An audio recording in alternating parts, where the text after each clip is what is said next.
What do I think about Midnight so far?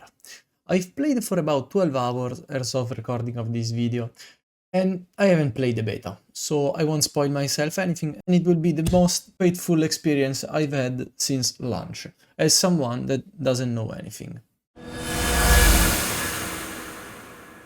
I felt the story was the most appealing and the most interesting we've had in a while. I actually went through the dialogues and listened to the whole thing. That actually happens very rarely. Arator was personally my favorite campaign. I only have one moment that made me cringe a lot in the whole story, and it was almost at the end of the campaign. Not to spoil anything, but let's just say I felt like the Alleria in the cinematic was written by a cringe Wattpad writer that has watched too much cringe anime and has self-insert tendencies. Yeah, not my favorite. Pretty cringe overall.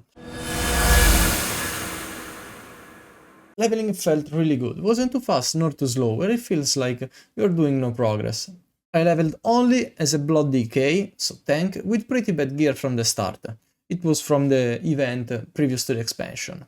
I started changing gear at about level 82, but if you're item level 170 before entering the expansion, you're hypothetically good for about 7 to 8 levels.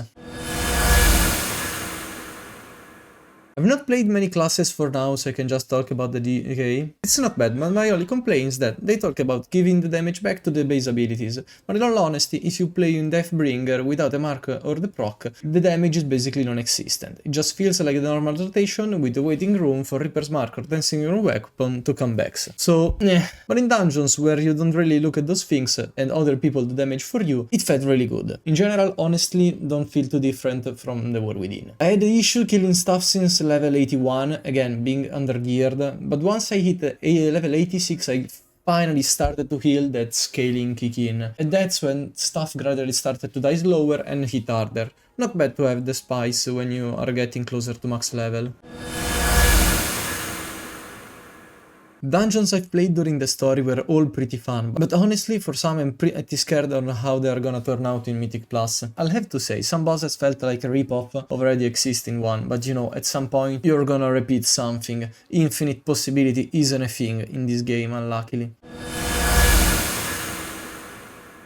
A little answer for all the people comparing classic version of the game. The game now is very different and is appealing to different people, and now Blizzard don't want the classic player back in retail, at least that's what I feel like. They know it won't happen to many of them. A lot of players like this iteration of the game more, me personally included. I like to press button, but I can agree on different topics with vanilla player. For example, I'd rather have normal flying back and not dragon riding crap, and make normal flying faster.